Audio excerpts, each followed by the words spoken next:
It's open. That's how our year started. What's more crazy is we heard the message of here is holy. Yeah. Being here is holy. Allow things to happen. Just take a step back, and that's exactly what started happening.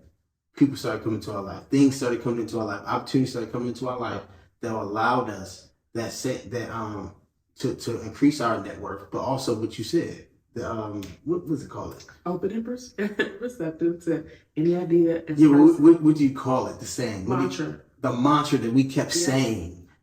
Literally, it presented itself maybe a year, maybe 2 years later. Which now gives you peace in your pivot. Not for us. So we didn't even have these on me, but I just wanted to, there's 3 P's to pivot. Let's talk about the getting through the change. Yeah. So, but before we talk about you asked us, you said, why do you feel like people get so overwhelmed in it? I think the overwhelmingness only comes from how you experience change. And that's what we're going to talk about. How do we experience change? You know what I mean? Mm-hmm. You might have it might be triggering to something that has happened over your life that, like, I didn't know that I was, let's say you're a military kid, you done got all your friends, and now, we moving to Oklahoma, and you know what I'm saying? And so it's also about how you've experienced change over your life. I think that now determines how you receive moments that are changing in your life. And so, we wanted to wrap this thing up talking about 8 tips for getting through change. Of course, during research and having conversations, and we came across this article, which was actually talking about grief, which is crazy. Wow. Crazy enough, the article was in regards to grief. But we've unpacked on this episode that grief is not only about people. Sometimes it's about a lot of things. But here were 8 tips for getting through change. 1, accept that change is just a normal part of life. Yeah. And I think that's the hard part. You just accept it. It's okay. It happens. It's going to happen continuously. It's not going to stop. It's not going to stop. I think when you're going through your first major transition, it's the hardest. But I think you start to learn how to deal with it. You mature more. So it gets better. The second one says identify your values and your life goals. And I think that's one of the biggest ones, because it's like, what do I really want? And what does this pivot teach me? Or where is it moving me to? And how is it actually transitioning me to actually position me properly in the pivot to get to exactly where I need to be? Because when the example I just used, we went somewhere yesterday and there was a storm coming. Ooh, this will preach. Okay. All right. This will preach. Right, we were headed to meet with some friends and some family that were in town. And literally, I missed the exit. Mm-hmm. The missed exit rerouted us and put extra time on our journey. And because of the missed exit, we got caught in a storm. What did I say the minute it started raining? Had I not missed this exit, had I been paying more attention to where I needed to go, I would have never got off the wrong exit. You said that. You did say that. That'll preach. If I didn't get off the wrong exit, we don't end up in the storm. And I think that's where, the moral of me saying that is like literally applicable to life.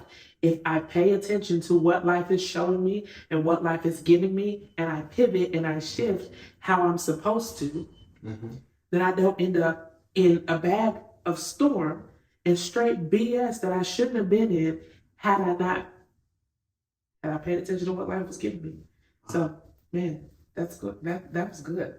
Yeah, no, it was good. Learn to identify and express your feelings. That's number 3. Learn to identify and express your feelings. Because you're not the only one going through it. So that speaks to me, because for 6 months I was sitting in my feelings and I wouldn't express my feelings. And I think it was toxic. I think when you start to feel it, voice it. I don't care who it's to. I don't care if it's to a friend, to a spouse, whoever. You start to feel this pressure or feeling like something needs to change, or you feel uneasy. Voice it and get through it. Number 4, though. What's number 4? Number 4 is expect to feel uncomfortable. You're not going to like it. It's a change. That's the whole thing. It's a change. You're not going to like it. Change is different. Moving, relocating was different. Going to college in a different state, different.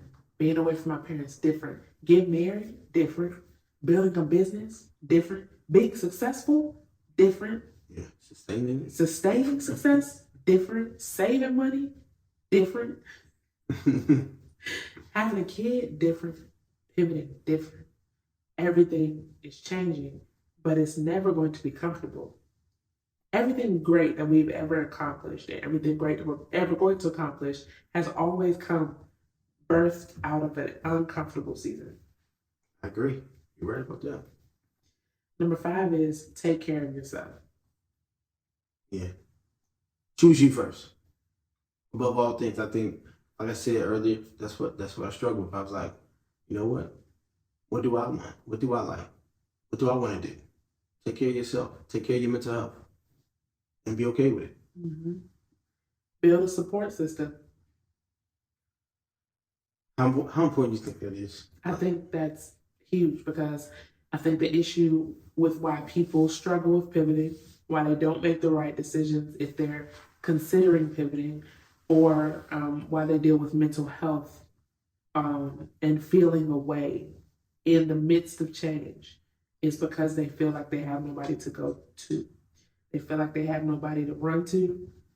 Who can I run to? I need love. It's like, they feel like they have anybody to run to. You know, the reason why you also held on to that for so long was wondering how I would receive that. How would that change the dynamic of our lifestyle, the dynamic of our relationship, the dynamic of our communication? You throw a child into the mix, like how's that going to change the dynamic of his way of life? And so I think having a community and a place where you have a safe, just a safe space. And if somebody considers you that person, I said this already, be that safe space for people, especially if you want it. The Bible says, if you want friends, you must first show yourself friendly. If you want to be able to be the person that has a strong community and has people that you can go to and trust, and that you can trust with your trash, that you can trust with your shit, that you can trust with your happiness, you can trust with your success, you gotta be that person too. Not to everybody, but be that person that somebody can say, I know I can call Mel. Yeah. I can trust their word. I know I can call Brett. I know when I call them, they either gonna give me good advice or they just gonna listen. They gonna let me cry. Whatever you need to be.